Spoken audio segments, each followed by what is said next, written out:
इस news bulletin के प्रायोजक हैं डेन ब्रॉडबैंड, भागलपुर का सबसे फास्ट ब्रॉडबैंड सर्विस। हम आपको ऑप्टिकल फाइबर के माध्यम से 100 Mbps की स्पीड देते हैं। आकर्षक ऑफर 3 महीने के साथ 1 महीने का रिचार्ज फ्री। प्रधानमंत्री नरेंद्र मोदी ने बुधवार को राम मंदिर का भूमि पूजन कर मंदिर की आधारशिला रखी। पूजा के बाद उन्होंने स्टेज कार्यक्रम के दौरान संबोधन भी दिया। सियावर रामचंद्र की जय के नारे के उद्घोष के साथ उन्होंने शुरुआत की। कहा, पूरी दुनिया में आज सियाराम की गूंज सुनाई दे रही है। मोदी ने कहा, आज पूरा भारत भावुक है और सदियों का इंतजार आज समाप्त हो रहा है। करोड़ों लोगों को आज ये विश्वास नहीं हो रहा होगा कि वे अपनी जीते जी इस पावन दिन को देख पा रहे हैं। बरसों से टाट और टेंट के नीचे रह रहे हमारे रामलला के लिए अब एक भव्य मंदिर का निर्माण होगा। उनके मुताबिक राम मंदिर के लिए चले आंदोलन में अर्पण भी था, तर्पण भी था, संघर्ष भी था, संकल्प भी था। जिनके त्याग, बलिदान और संघर्ष से आज ये स्वप्न साकार हो रहा है, जिनकी तपस्या राम मंदिर में नींव की तरह जुड़ी हुई है। मैं उन सब लोगों को आज नमन करता हूं, उनको वंदन करता हूं। पीएम मोदी से पहले यूपी के मुख्यमंत्री योगी आदित्यनाथ और आरएसएस चीफ मोहन भागवत समेत कुछ और लोगों ने संबोधन दिया। बता दें, मोदी करीब 29 साल बाद आज अयोध्या पहुंचे थे, जहां सीएम योगी ने उनकी अगवानी की। पीएम जैसे ही चॉपर से उतरे, उन्होंने मास्क पहना, सोशल डिस्टेंसिंग का पालन करते हुए दूर से सीएम को हाथ जोड़ते हुए अभिवादन स्वीकार किया। पीएम का काफिला इसके बाद हनुमानगढ़ी के लिए रवाना हुआ, जहां पीएम ने करीब 10 मिनट तक पूजा की। फिर वह रामलला के दर्शन करने पहुंचे, जहां उन्होंने भगवान को दंडवत प्रणाम किया। बाद में उन्होंने राम जन्मभूमि परिसर में पारिजात नाम का पौधा भी लगाया। पीएम इसके बाद ही भूमि पूजन कार्यक्रम में शरीक हुए, जहां उन्होंने चांदी के फावड़े और कन्नी से राम मंदिर की नींव रखी। वहीं अयोध्या में भगवान राम के मंदिर की आधारशिला रखे जाने के साथ ही विश्व हिंदू परिषद के अंतर्राष्ट्रीय अध्यक्ष विष्णु सदादेव कोकचे ने बुधवार को कहा कि इस निर्माण कार्य के अगले 3 साल के भीतर पूरा हो जाने की उम्मीद है। कोकचे ने कहा कि अयोध्या में राम मंदिर के शिलान्यास से दुनिया भर के हिंदुओं में उत्साह है। केंद्र सरकार द्वारा श्री राम जन्मभूमि तीर्थ क्षेत्र न्यास के गठन के बाद मंदिर निर्माण की प्रक्रिया जिस सुगम तरीके से आगे बढ़ रही है, वह अद्भुत है। जानकी को जरा याद कर लें, उसके बाद ही मैं अपनी बात को आगे बढ़ाऊंगा। सियावर रामचंद्र की, सियावर रामचंद्र की जय सिया राम, जय सिया राम। आज ये जयघोष सिर्फ सिया राम की नगरी में ही नहीं सुनाई दे रहा, बल्कि इसकी गूंज पूरे विश्व भर में है। सभी देशवासियों को और विश्व भर में फैले करोड़ों करोड़ों भारत भक्तों को, राम भक्तों को आज के इस पवित्र अवसर पर कोटि कोटि बधाई। 30वें साल के प्रारंभ में हमको संकल्प पूर्ति का आनंद मिल रहा है। प्रयास किए हैं जी जान से, अनेक लोगों ने बलिदान दिए हैं। अरे नहीं है, वो सूक्ष्म रूप में आज यहां उपस्थित है, प्रत्यक्ष उपस्थित हो नहीं सकते। ऐसे भी है जो है लेकिन यहां आ नहीं सकते। रथ यात्रा का नेतृत्व करने वाले अडवाणी जी आज अपने घर में बैठकर इस कार्यक्रम को देख रहे होंगे। कितने ही लोग हैं कि जो आ भी सकते हैं लेकिन बुलाए नहीं जा सकते, परिस्थिति ऐसी है। लेकिन वो भी अपनी अपनी जगह, पूरे देश में देख रहा हूं आनंद की लहर है। सदियों की आस पूरी होने की आनंद है। लेकिन सबसे बड़ा आनंद है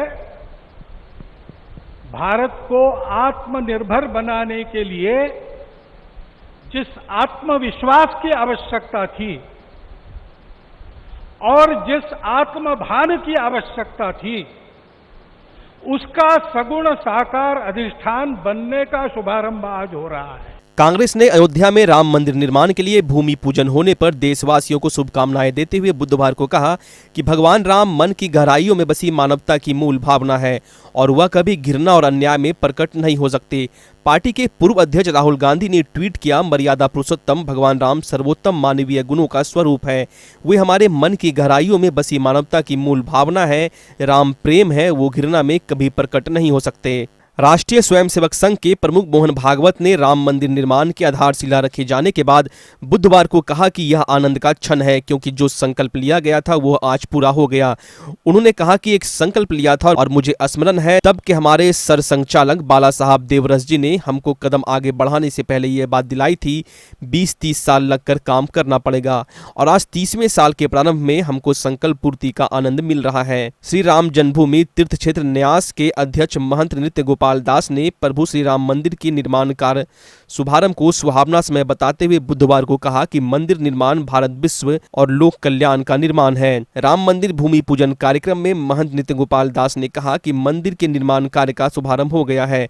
मंदिर का निर्माण भारत का निर्माण है, विश्व का निर्माण है, लोक कल्याण का निर्माण है।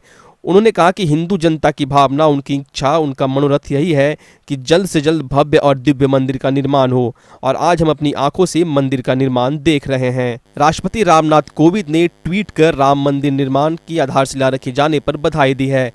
उन्होंने ट्वीट कर कहा कि राम मंदिर निर्माण के शुभारंभ पर सभी को बधाई। मुझे विश्वास है कि राम मंदिर राम राज्य के आदर्शों पर आधारित आधुनिक भारत का प्रतीक बनेगा।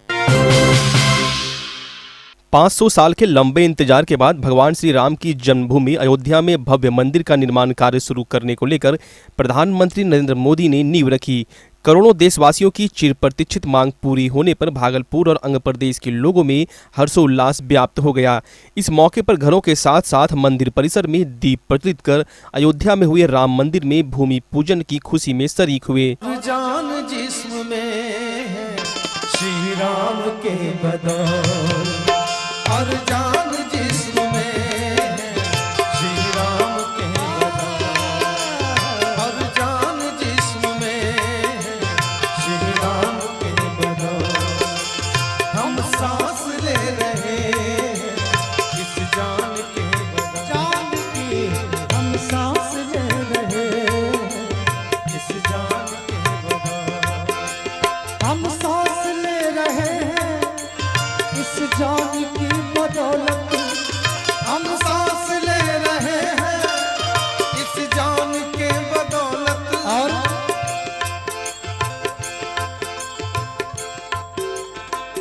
जान जिस्म में है और जान जिस्म में श्री राम के बदौलत और जान जिस्म में श्री राम के बदौलत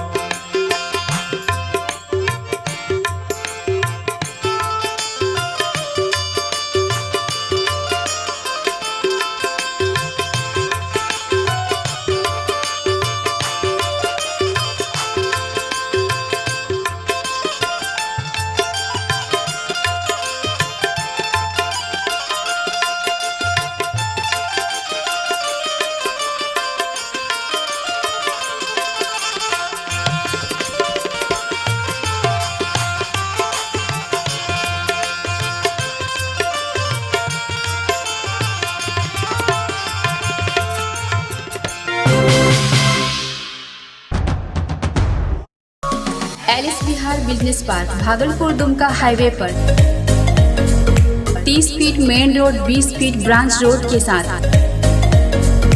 इंडस्ट्रियल और रेसिडेंशियल प्लॉट्स एक साथ,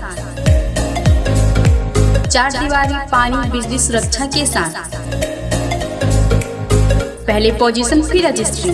संपर्क करें 9204336155 064124204332। गीता मोहन बुधिया कुंज विवाह, जन्मदिन, एनिवर्सरी, पार्टी मीटिंग, कॉन्फ्रेंस और भी सभी तरह के कार्यक्रम के आयोजन के लिए हमारे यहाँ वातानुकूलित हॉल, कमरे और गार्डन की बुकिंग होती है। हमारी विशेषताएं: भव्य एवं काफी विशाल परिसर, सुरक्षा हेतु सीसीटीवी, शुद्ध पेयजल के लिए आरओ, बिजली की 24 घंटे व्यवस्था के लिए डीजी जनरेटर की सुविधा, बड़ी पार्किंग एरिया, हर फ्लोर पर अग्निशमन की व्यवस्था, बड़े एवं छोटे रसोई घर, स्टाफ क्वार्टर, गीता मोहन बूधिया कुंज। अधिक जानकारी के लिए हमारे यहाँ एक बार अवश्य आएं। हमारा पता है Geeta Mohan Budhiya Kunj, Kabirpur road, Nathnagar, Bhagalpur. Junior DPS, a unit of Junior Delhi Public School Trust. Junior DPS help children learn and grow through play, experience and exploration. Our facilities well-equipped classroom, activity-based curriculum, safe and motherhood caring, child care unit, doctor on call, kids art and craft, admission open। Banka जिला के रजौन सहायक नवादा थाना क्षेत्र के बाबरचक में एक बुजुर्ग की मौत के बाद उसके बेटे का कारनामा प्रकाश में आया है। बेटे का यह कारनामा जिले भर में चर्चा का विषय बन गया है। घटना बांका जिला अंतर्गत रजौन के सहायक नवादा बाजार थाना क्षेत्र के बाबरचक गांव की है, जहां एक पिता की 13वीं पर उसके ही पुत्र ने बड़े भोज भंडारे के बाद मंच सजाकर रात भर नर्तकियों का डांस करवाया। इस डांस पार्टी के बाद कुटुंब सहित गांव तथा आसपास के सैकड़ों लोगों ने शिरकत किया और इस तरह लॉकडाउन के नियमों को तोड़ा। बताया गया जनक पासवान के पिता की मौत हो गई थी, जिनके श्राद्ध क्रम के अंतिम दिन जमकर भोज भंडारे का आयोजन हुआ। इस आयोजन में बड़ी संख्या में गांव समाज और कुटुंब के लोग शामिल हुए। यही नहीं, बाहर से नर्तकियां मंगवाकर उनका नृत्य का आयोजन किया गया। नृत्य का आयोजन रात भर चला। लोगों ने खूब मस्ती की। इस आयोजन में बड़ी संख्या में लोग शामिल हुए। वहीं कुछ लोगों ने इसका वीडियो बनाकर उसे वायरल कर दिया। जब वायरल वीडियो पर पुलिस की नजर पड़ी तो वे सक्रिय हुई और बाद में रजौन पुलिस की पहल पर नवादा बाजार पुलिस के साथ पिता की 13वीं पर नर्तकियों के डांस करवाने वाले पुत्र जनक पासवान को लॉकडाउन के नियमों के उल्लंघन के आरोप में गिरफ्तार कर लिया। भागलपुर के श्रेष्ठ अनुपम के द्वारा यूपीएससी की परीक्षा में देश भर में 19वां रैंक लाने के बाद भागलपुर और बिहार के लोग खासे उत्साहित हैं। यूपीएससी की परीक्षा में 19वां रैंक प्राप्त करने और सफलता का परचम लहराने के बाद भागलपुर के सपूत अनुपम की श्रेष्ठता की चर्चा हर कोई कर रहा है। उन्हें बधाई देने वालों का तांता लगा हुआ है। इसी क्रम में आज सेंट जोसेफ स्कूल में उन्हें स्कूल के द्वारा आमंत्रित कर सम्मानित किया गया। स्कूल के प्राचार्य ने हर्ष व्यक्त करते हुए कहा कि श्रेष्ठ अनुपम बचपन से ही मेधावी छात्र थे। उन्होंने कभी स्कूल के अनुशासन को नहीं तोड़ा, ना ही कभी उन्हें पढ़ाई के लिए विद्यालय से डांट मिली। कोरोना वायरस की बढ़ते प्रकोप को देखते हुए मंगलवार को नवगछिया के अनुमंडल पदाधिकारी मुकेश कुमार, प्रशिक्षु IMA एवं प्रशिक्षु IPS भागलपुर के दौरान नवगछिया कोविड सेंटर का निरीक्षण किया गया, जिसमें कुल 20 बेड थे, जहां 16 बेड पर कोरोना वायरस से संक्रमित मरीज थे। निरीक्षण के क्रम में रोगी द्वारा बताया गया कि समय पर ना ही खाना दिया जाता है और ना ही पीने का पानी। साथ ही रोगियों ने कहा कि विटामिन C भी नहीं दिया जा रहा है। नवगछिया अनुमंडल पदाधिकारी ने मामले को गंभीरता से लेते हुए रोगियों को सुबह 9 बजे तक नाश्ता, दोपहर 12 बजे तक खाना एवं रात्रि 9 बजे तक रात्रि भोजन और पर्याप्त मात्रा में पेयजल उपलब्ध कराने के लिए कड़ाई से दिशा निर्देश दिए। हेल्थ मैनेजर से विटामिन C के बारे में पूछे जाने पर उन्होंने कहा कि फिलहाल विटामिन C समाप्त हो गया है, जल्द ही विटामिन C स्थानीय बाजार से उपलब्ध करा दिया जाएगा। वहीं नवगछिया अनुमंडल पदाधिकारी द्वारा बेड पर ऑक्सीजन सिलेंडर उपलब्ध कराने, कोविड सेंटर की साफ सफाई एवं सैनिटाइज करने को कहा गया। कदवा देरा पंचायत की बालूघाट समीप कोसी नदी की तेज धारा से कट रहे सड़क को बचाने के लिए किए जा रहे कटाव निरोधी कार्य को वहां के 4-5 शराबियों ने मिलकर काम को रोक दिया। कटाव स्थल पर काम करा रहे संवेदक मणिकांत यादव ने इसकी सूचना कदवा थाना, जीप नंदनी सरकार व अन्य पदाधिकारियों को दिया। जानकारी मिलते ही मौके पर पहुंचे कदवा थाना की पुलिस के साथ SI शिव बालक ने मामले की छानबीन कर दोषियों पर कार्रवाई में जुट गए। वहीं जीप नंदनी सरकार ने ग्रामीणों को समझा बुझाकर स्थानीय मजदूरों के द्वारा पुनः देर शाम के बाद काम शुरू करवाया गया। जिले में लगातार बढ़ रहे कोरोना संक्रमण को देखते हुए सीनियर SP आशीष भारती के निर्देश पर पूरे जिले में सघन वाहन चेकिंग अभियान चलाया गया। भागलपुर के तिलका मांझी चौक के समीप तिलका मांझी थाना प्रभारी के नेतृत्व में अभियान चलाया गया। अनावश्यक कार्य से बाहर निकलने वाले लोगों और बिना मास्क की आवाजाही करने वाले लोगों से जुर्माना भी वसूला गया।